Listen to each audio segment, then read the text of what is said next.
병원에서는 절대 알려주지 않는 진실이 있습니다. 연명 치료를 받으면 편안해진다는 말, 거짓말입니다. 오히려 몸에 수십 개의 관을 꽂고 고통 속에서 죽어가는 분들이 대부분입니다.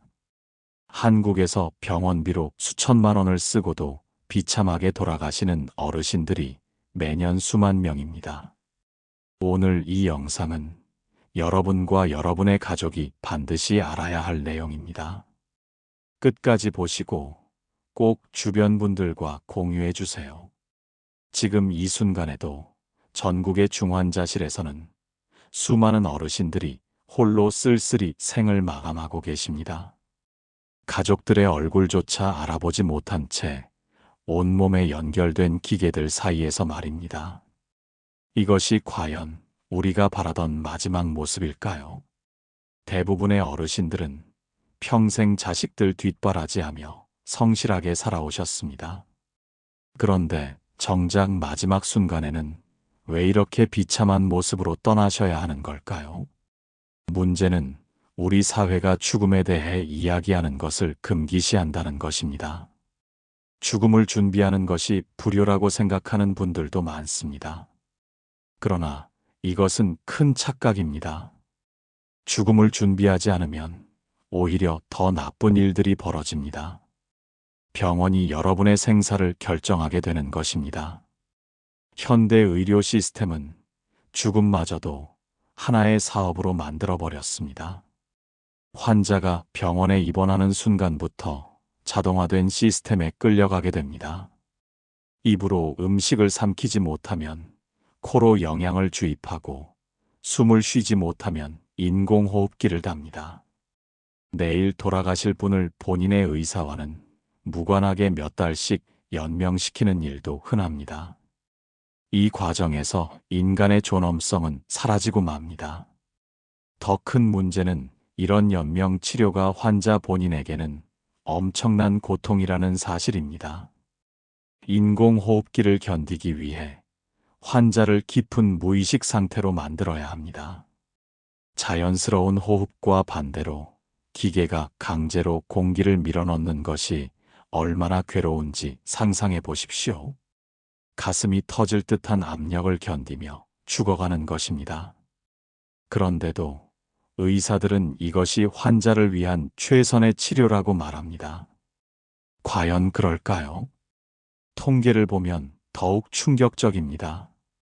중환자실에 입원한 80대 어르신들의 생존율은 절반도 되지 않습니다. 결국 돌아가실 분들인데 왜 그 고통을 겪어야 하는 걸까요? 중환자실에서 사망한 환자 가족들이 공통적으로 하는 말이 있습니다. 우리 어머니 아버지가 온몸에 줄을 달고 외롭게 돌아가셨다는 것입니다. 이것이 바로 죽음을 준비하지 않았을 때 맞이하게 되는 현실입니다. 많은 분들이 묘자리를 보고 수의를 준비하는 것이 죽음을 대비하는 것이라고 착각합니다. 그러나 진짜 준비는 따로 있습니다. 내가 어떤 방식으로 마지막을 맞이하고 싶은지 결정하는 것입니다. 그리고 그 결정을 가족들과 나누고 존중받을 수 있도록 만드는 것입니다. 오늘 이 영상에서는 병원의 상술에 속지 않고 여러분이 원하는 방식으로 아름답게 생을 마무리하는 방법을 알려드리겠습니다. 이 내용이 여러분께 유익했다면 댓글에 네라고 적어주세요. 유익하지 않았다면 노라고 적어주세요. 여러분의 솔직한 의견이 저를 더 발전하게 만듭니다. 구독과 좋아요 부탁드립니다. 이 영상이 여러분과 가족분들께 도움이 되실 겁니다. 지금부터 실제로 있었던 한 어르신의 이야기를 들려드리겠습니다. 이 이야기를 끝까지 들으시면 왜 죽음을 미리 준비해야 하는지 깊이 이해하시게 될 것입니다. 78세 강민호 씨는 평생 교직에 몸담았던 분이셨습니다. 정년 퇴직 후에도 매일 아침 동네 뒷산을 오르며 건강을 지키셨습니다. 손주들과 함께 시간 보내는 것을 가장 좋아하셨고 이웃들에게도 항상 따뜻한 분이셨습니다. 강민호 씨는 평소에 가족들에게 이런 말씀을 자주 하셨습니다. 나 죽으면 병원 같은 데 가지 말고 집에서 조용히 보내달라고 말입니다. 큰 소동 피우지 말고 편안하게 눈 감게 해달라고 하셨습니다. 가족들도 모두 할아버지의 뜻을 잘 알고 있었습니다. 그런데 어느 겨울날 밤 예상치 못한 일이 벌어졌습니다. 강민호 씨가 화장실에 가시다가 미끄러져 넘어지신 것입니다. 머리를 세면대에 부딪히며 의식을 잃으셨습니다. 놀란 가족들은 급히 구급차를 불렀고 강민호 씨는 응급실로 실려가셨습니다. 검사 결과 뇌출혈이 심각한 상태였습니다. 의사는 즉시 수술을 해야 한다고 했습니다. 수술하지 않으면 몇 시간 안에 위험할 수 있다는 말에 가족들은 당황했습니다. 큰아들은 어떻게든 아버지를 살려야 한다는 생각뿐이었습니다. 수술 동의서에 서명했고 몇 시간의 수술 끝에 강민호 씨는 중환자실로 옮겨졌습니다. 그때부터 악몽 같은 시간이 시작되었습니다. 수술은 성공적이었지만 강민호 씨는 의식을 되찾지 못했습니다. 온몸에는 각종 관들이 연결되었습니다. 인공호흡기, 영양공급관, 소변줄, 심전도 모니터까지 기계들은 밤낮 없이 경보음을 울렸습니다. 의사는 조금만 더 기다려보자고 했습니다. 한 달이 지나고 두 달이 지났지만 강민호 씨는 여전히 깨어나지 못했습니다. 중환자실 면회는 하루에 딱 10분씩만 허용되었습니다. 가족들은 유리창 너머로 강민호 씨를 바라보며 눈물만 흘렸습니다. 큰아들은 계속해서 최선을 다하자고 주장했습니다. 이렇게까지 했는데 포기할 수 없다는 것이었습니다. 그러나 딸은 다른 생각이었습니다. 아버지가 평소에 원하시던 게 이게 아니라는 것을 알고 있었기 때문입니다. 가족들 사이에 갈등이 생겼습니다. 병원비는 계속 쌓여갔습니다. 한 달에 2천만 원이 넘는 비용이 나왔습니다. 3달이 지나자 가족들은 경제적으로도 힘들어졌습니다. 큰아들은 집을 담보로 대출을 받아야 했습니다. 그 와중에도 강민호 씨의 상태는 나아지지 않았습니다. 오히려 욕창이 생기고 폐렴이 찾아왔습니다. 중환자실은 세균이 많은 곳이라 감염이 잦았습니다. 그때마다 더 강한 항생제를 투여했지만 근본적인 해결책은 없었습니다. 넉 달째 되던 어느 날 담당 의사가 조심스럽게 말했습니다. 회복 가능성이 거의 없어 보인다고. 가족들이 결정을 내려야 할 시점이라고 말입니다. 그제야 가족들은 현실을 받아들이기 시작했습니다.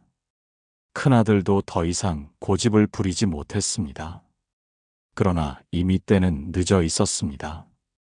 강민호 씨는 의식을 되찾지 못한 채로 6개월을 더 버티셨습니다.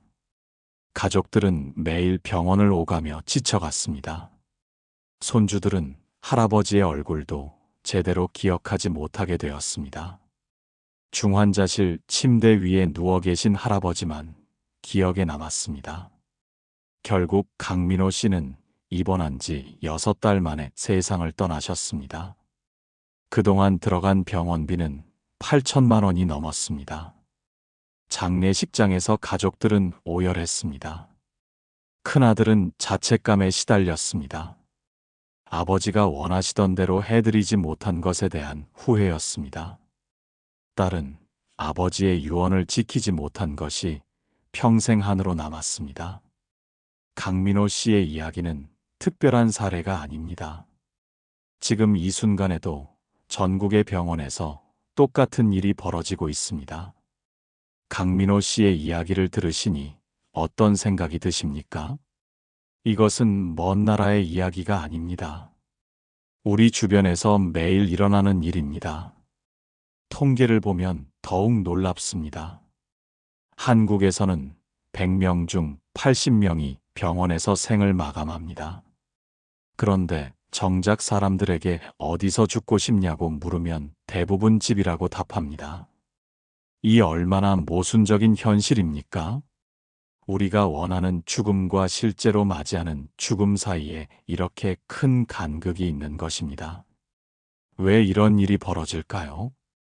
가장 큰 이유는 우리가 죽음을 준비하지 않기 때문입니다. 죽음에 대해 이야기하는 것 자체를 꺼려하는 문화 때문입니다. 죽음을 말하면 불길하다고 생각하고 죽음을 준비하면 불효라고 여깁니다. 그러나 이것은 잘못된 생각입니다. 오히려 죽음을 준비하지 않는 것이 진짜 문제입니다. 프랑스의 한 역사학자는 이렇게 말했습니다.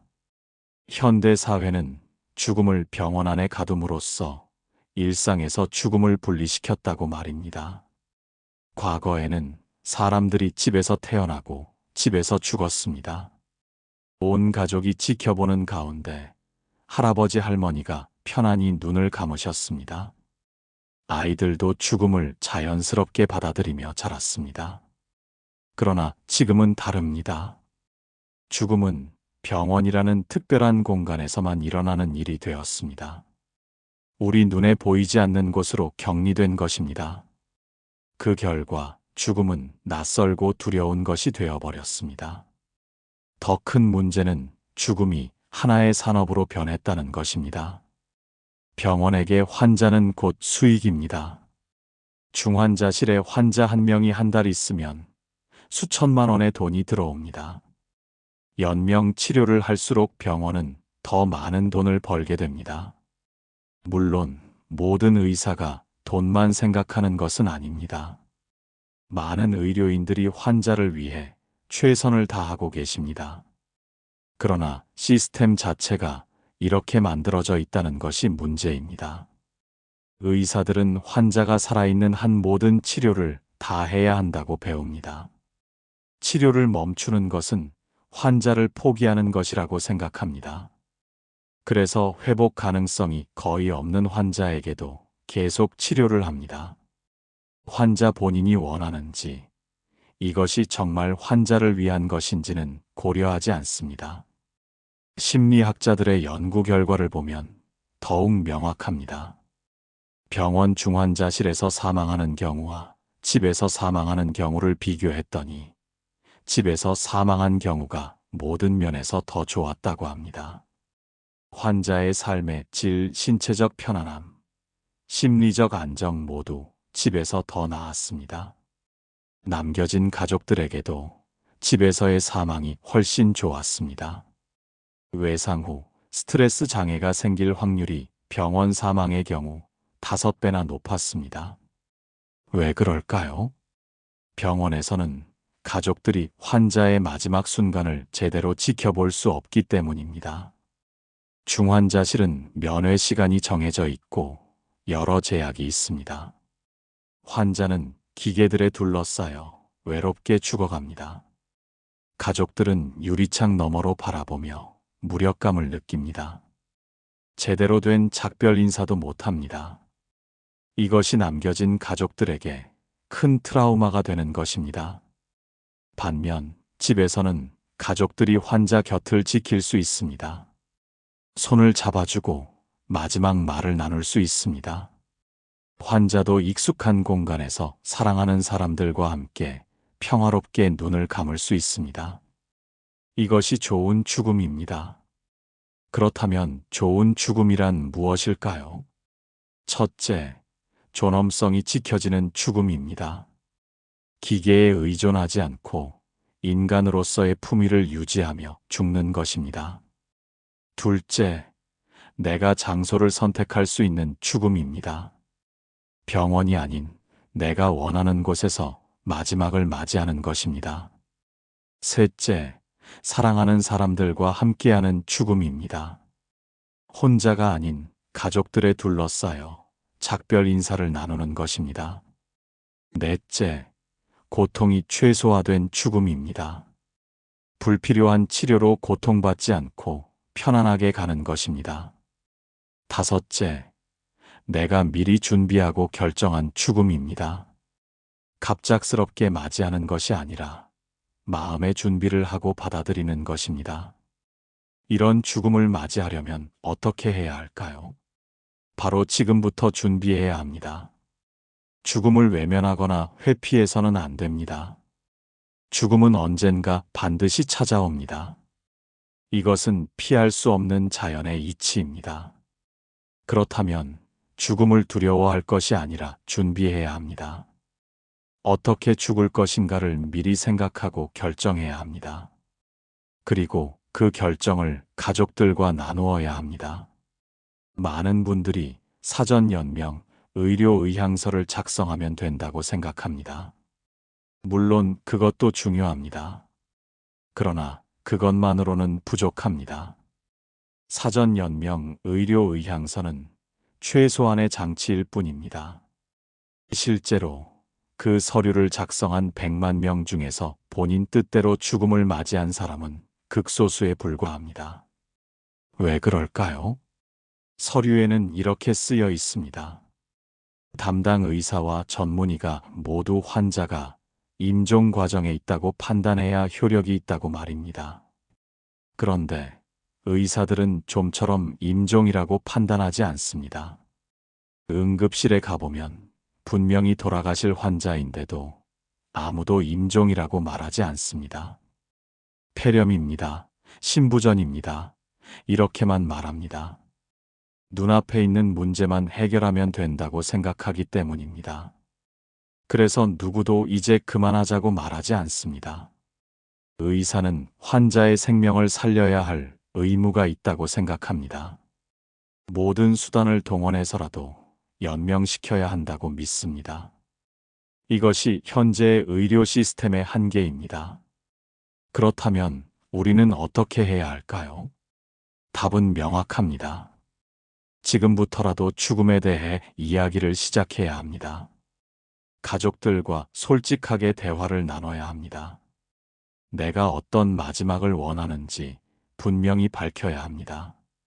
그리고 가족들도 그 뜻을 존중해 주겠다고 약속해야 합니다. 이것이 진짜 죽음을 준비하는 것입니다. 단순히 서류 한 장 작성하는 것이 아니라 마음의 준비를 하는 것입니다. 죽음을 받아들이고 평화롭게 맞이할 수 있도록 하는 것입니다. 지금부터 구체적으로 어떻게 준비해야 하는지 말씀드리겠습니다. 지금부터 여러분이 실천할 수 있는 방법들을 하나하나 말씀드리겠습니다. 이것은 어렵거나 복잡한 일이 아닙니다. 오늘부터 바로 시작할 수 있는 작은 행동들입니다. 하지만 이 작은 행동들이 여러분의 마지막을 완전히 바꿀 수 있습니다. 첫 번째, 가족과 솔직한 대화를 나누십시오. 이것이 가장 중요하고도 가장 기본이 되는 준비입니다. 아무리 좋은 서류를 작성해도 가족들이 여러분의 진심을 모른다면 소용없습니다. 오늘 저녁 식사 자리에서 시작해 보십시오. 자녀들을 불러 모으고 차분하게 말문을 여십시오. 처음에는 어색하고 불편할 수 있습니다. 자녀들이 왜 갑자기 그런 이야기를 하냐며 당황할 수도 있습니다. 그러나 이 대화는 반드시 필요합니다. 이렇게 시작해 보십시오. 나도 언젠가는 이 세상을 떠날 것이고 그것은 자연스러운 일이라고 말입니다. 그리고 내가 바라는 마지막 모습에 대해 차근차근 말씀해 주십시오. 병원에서 기계에 의존하며 연명하고 싶지 않다면 그렇게 말하십시오. 익숙한 집에서 가족들 곁에서 평화롭게 눈 감고 싶다면 그렇게 전하십시오. 막연하게 말하지 마시고 구체적으로 말씀해 주셔야 합니다. 인공호흡기는 원하지 않는다. 중환자실 입원은 거부한다. 이렇게 명확하게 말입니다. 그리고 자녀들에게도 물어보십시오. 너희 생각은 어떠냐고. 엄마 아빠가 그런 상황이 되면 어떻게 하고 싶으냐고 말입니다. 처음에는 대답하기 어려워할 것입니다. 죽음에 대해 이야기하는 것 자체가 낯설기 때문입니다. 그러나 계속 대화를 이어가다 보면 서로의 생각을 이해하게 됩니다. 대화를 나누면서 구체적인 상황들도 함께 이야기해 보십시오. 만약 갑자기 쓰러졌을 때 구급차를 부를 것인지 말 것인지도 정해 두십시오. 병원에 간다면 어느 병원으로 갈 것인지도 미리 이야기해 두십시오. 수술이 필요한 상황이 오면 어떻게 할 것인지도 나눠보십시오. 이런 구체적인 시나리오를 함께 그려보는 것이 중요합니다. 그래야 실제 상황이 왔을 때 가족들이 당황하지 않고 침착하게 대응할 수 있습니다. 이 대화는 한 번으로 끝나서는 안 됩니다. 여러 번 반복해서 나눠야 합니다. 명절 때마다, 가족 모임이 있을 때마다 자연스럽게 이야기하십시오. 그래야 가족 모두가 여러분의 뜻을 마음 깊이 새기게 됩니다. 그리고 나중에 실제 상황이 왔을 때 가족들이 흔들리지 않고 올바른 결정을 내릴 수 있습니다. 특히 자녀들 사이에 의견이 다를 수 있다는 것도 염두에 두십시오. 어떤 자녀는 끝까지 최선을 다하자고 할 수 있고, 어떤 자녀는 부모의 뜻을 존중하자고 할 수 있습니다.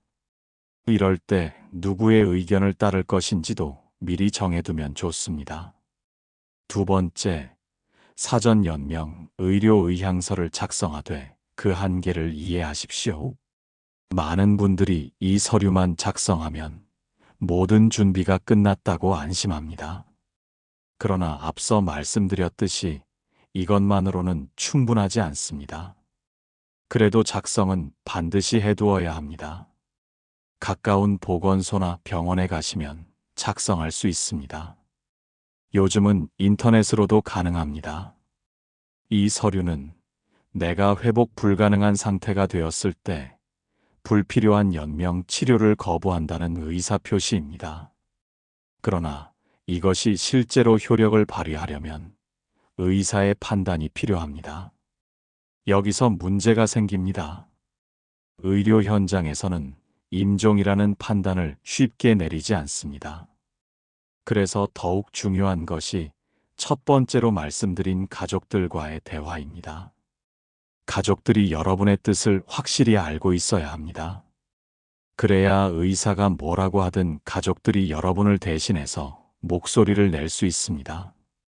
서류는 하나의 참고 자료일 뿐입니다. 진짜 중요한 것은 가족들의 마음속에 깊이 새겨진 여러분의 바람입니다. 또한 이 서류를 작성했다면 그 사실을 가족 모두에게 알려야 합니다. 어디에 보관했는지도 함께 알려주십시오. 급한 상황에서 서류를 찾지 못하면 아무 소용이 없습니다. 세 번째, 재산과 유언을 정리하십시오. 많은 어르신들이 이것을 미루십니다. 재산이 많지 않은데 뭘 정리하느냐고 생각하십니다. 그러나 금액의 크기가 중요한 것이 아닙니다. 명확하게 정리해두는 것이 중요합니다. 재산 정리가 안 되어 있으면 자녀들 사이에 다툼이 생길 수 있습니다. 부모님 돌아가신 후에 형제자매가 법정 싸움을 하는 경우가 많습니다. 이것은 돌아가신 부모님께도 자녀들에게도 불행한 일입니다. 외국에서는 젊은 나이에도 유언장을 작성한다고 합니다. 재산이 조금이라도 생기면 미리 정리해 둡니다. 우리도 그렇게 해야 합니다. 유언장을 작성하는 것은 단순히 재산을 나누는 것이 아닙니다. 자신의 삶을 돌아보는 의미 있는 시간입니다. 유언장을 쓰면서 내가 평생 무엇을 위해 살았는지 생각해 보십시오. 어떤 가치를 중요하게 여기며 살아왔는지 되돌아보십시오. 그리고 자녀들에게 진짜 남기고 싶은 것이 무엇인지 고민해 보십시오. 돈이 아니라 마음을 남기는 것입니다. 살아온 날들의 지혜를 전하는 것입니다. 이것이 진짜 유산입니다. 유언장에는 재산 분배뿐 아니라 여러분의 삶의 철학도 담으십시오. 자녀들에게 어떻게 살아가기를 바라는지 적어보십시오. 어떤 가치를 지키며 살기를 원하는지 전해 주십시오. 이런 글은 자녀들에게 평생 소중한 선물이 될 것입니다. 네 번째, 오늘을 소중히 여기십시오. 고대 로마의 황제이자 철학자였던 마르쿠스 아우렐리우스는 이렇게 말했습니다.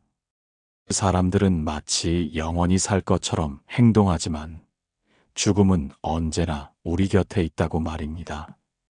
그러니 지금 이 순간을 헛되이 보내지 말라고 했습니다. 이 말의 의미는 명확합니다. 우리는 내일을 장담할 수 없다는 것입니다. 오늘이 마지막 날일 수도 있다는 것입니다. 그렇다면 오늘을 어떻게 살아야 할까요? 별것 아닌 일에 화내고 다투며 시간을 낭비해서는 안 됩니다. 작은 일에 집착하며 스트레스 받을 필요가 없습니다. 내가 내일 이 세상을 떠날 수도 있다고 생각하면 오늘 하루가 얼마나 소중한지 깨닫게 됩니다. 사랑하는 사람들에게 따뜻한 말 한마디 건네십시오. 고맙다는 말, 사랑한다는 말을 아끼지 마십시오. 미루지 마십시오. 지금 당장 전화를 걸어 자녀에게 말하십시오. 오랫동안 연락하지 못했던 친구에게 안부를 물어보십시오. 오해가 있었던 사람과 화해하십시오. 용서하지 못했던 사람을 용서하십시오. 이것이 죽음을 준비하는 또 다른 방법입니다. 후회 없이 살아가는 것입니다. 매일 아침 눈을 뜰 때 감사하십시오. 오늘 하루를 더 살 수 있다는 것에 감사하십시오. 그리고 오늘 하루를 의미 있게 보내십시오. 꼭 거창한 일을 할 필요는 없습니다. 작은 것에서 기쁨을 찾으십시오. 아침 햇살이 따뜻하다는 것, 커피 한 잔이 향기롭다는 것, 손주의 웃음소리가 듣기 좋다는 것. 이런 작은 것들이 모여 우리의 삶을 만듭니다. 다섯 번째, 부정적인 말을 삼가십시오. 많은 어르신들이 입버릇처럼 이런 말을 하십니다. 늙으면 빨리 죽어야지. 나 좀 죽게 해줘. 이런 말들입니다. 이런 말은 빈말로라도 하지 마십시오. 주변 사람들, 특히 자녀들에게 큰 상처가 됩니다. 자녀들은 부모님이 그런 말씀하실 때마다 가슴이 찢어집니다. 무력감을 느낍니다. 그리고 나중에 정말 돌아가시면 그 말들이 트라우마가 됩니다. 차라리 그때 더 잘해드릴 걸, 더 자주 찾아뵐 걸 하는 후회가 밀려옵니다. 죽음은 언젠가 찾아옵니다. 그것은 자연스러운 일입니다. 서두를 필요도 없고 두려워할 필요도 없습니다. 그저 담담하게 받아들이면 됩니다. 대신 긍정적인 말을 하십시오. 오늘도 건강하게 하루를 보냈다. 가족들과 함께여서 행복하다. 이런 말들을 하십시오. 긍정적인 말은 자신에게도 주변 사람들에게도 좋은 에너지를 줍니다. 여섯 번째, 지금 이 순간을 즐기십시오. 프랑스의 철학자 미셸 드 몽테뉴는 이렇게 말했습니다. 철학을 공부하는 것은 곧 죽음을 공부하는 것이라고 말입니다. 죽음을 생각하는 것이 삶을 더욱 풍요롭게 만든다는 뜻입니다. 죽음을 의식하면 오히려 삶이 더 소중해집니다. 지금 이 순간이 얼마나 귀한지 깨닫게 됩니다. 하고 싶은 일이 있다면 지금 하십시오. 바다를 보러 가고 싶으시다면 지금 가십시오. 산에 오르고 싶으시다면 오늘 오르십시오. 손주들과 시간 보내고 싶으시다면 지금 만나십시오. 오래 보고 싶었던 영화가 있다면 오늘 보십시오. 먹고 싶은 음식이 있다면 내일이 아닌 오늘 드십시오. 가고 싶은 여행지가 있다면 계획을 세우십시오. 미루지 마십시오. 나중은 없을 수도 있습니다. 건강할 때 하고 싶은 일을 해야 합니다. 나중에 몸이 불편해지면 하고 싶어도 할 수 없습니다. 그때 가서 후회해봐야 소용없습니다. 일곱 번째, 의미 있는 관계를 만드십시오. 죽음을 앞둔 사람들을 돌보는 호스피스 간호사의 이야기가 있습니다. 그분이 수많은 임종 환자들을 돌보며 들은 가장 흔한 후회가 무엇인지 아십니까?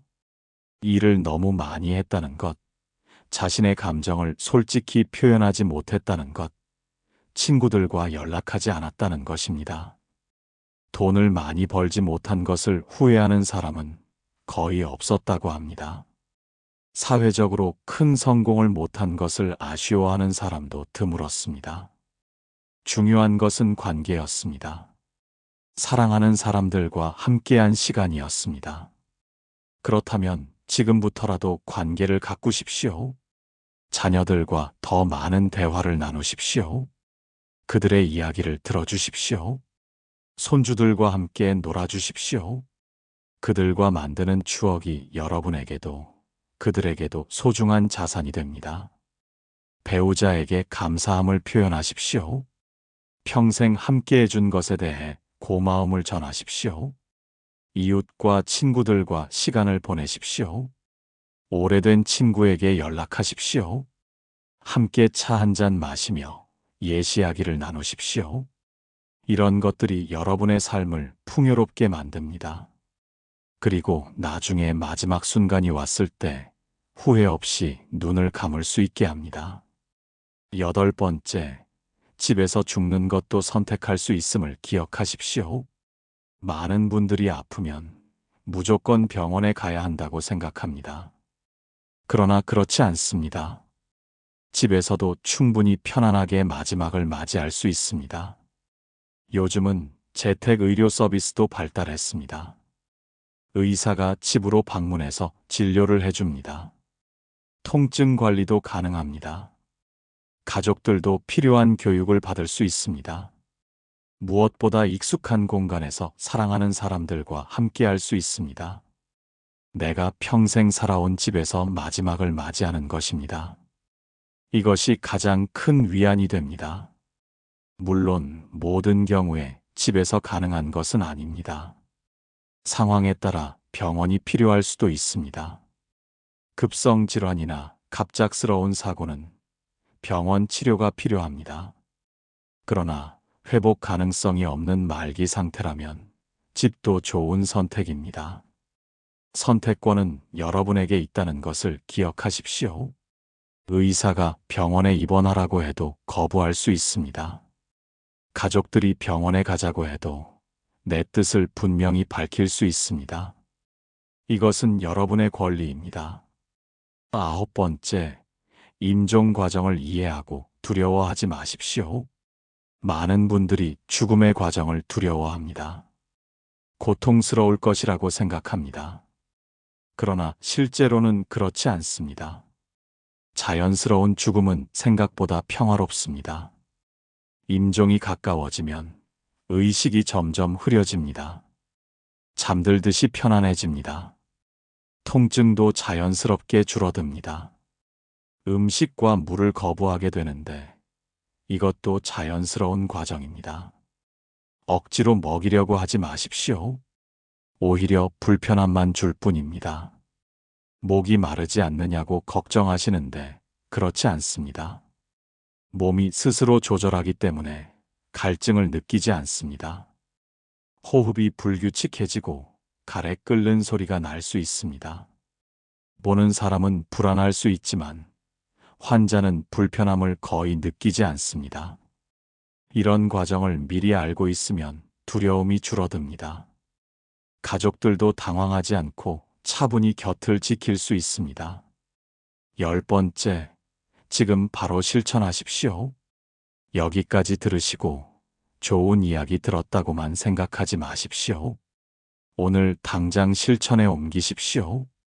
오늘 저녁 가족들과 대화를 시작하십시오. 이번 주 안에 사전 연명, 의료 의향서를 작성하십시오. 다음 주에는 유언장을 준비하십시오. 미루지 마십시오. 내일은 너무 늦을 수도 있습니다. 죽음은 예고 없이 찾아옵니다. 지금 건강하다고 방심해서는 안 됩니다. 강민호 씨도 어제까지는 건강하셨습니다. 그런데 하루아침에 모든 것이 바뀌었습니다. 여러분도 언제 어떻게 될지 모릅니다. 그러니 지금 준비하십시오. 마지막으로 한 시인의 아름다운 글귀를 들려드리겠습니다. 죽음을 앞두고 바다와 하늘과 별을 한 번만 더 보게 해달라고 기도하지 말라. 지금 당장 밖으로 나가서 보라. 이 얼마나 지혜로운 말입니까? 나중을 기약하지 말고 지금 살라는 것입니다.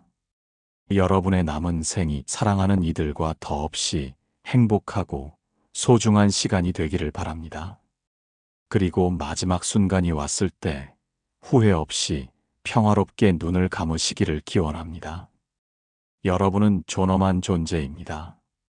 여러분의 삶도 죽음도 모두 존중받아야 합니다. 그 권리를 지키는 것은 바로 여러분 자신입니다. 오늘 이 영상을 보신 후 여러분이 실천하실 내용이 무엇인지 댓글로 번호를 적어주세요. 1. 가족과 대화 나누기.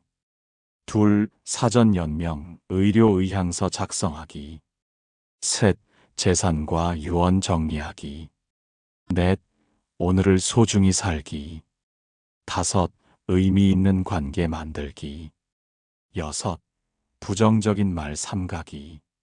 7. 하고 싶은 일 미루지 않기. 여러분의 참여가 이 채널을 더욱 발전시키고 더 많은 분들께 도움이 되는 콘텐츠를 만드는 힘이 됩니다. 댓글 하나하나가 저에게는 큰 격려이자 응원입니다. 여러분의 작은 실천이 모여 아름다운 변화를 만들어냅니다. 철학이 있는 당신의 삶을 응원합니다.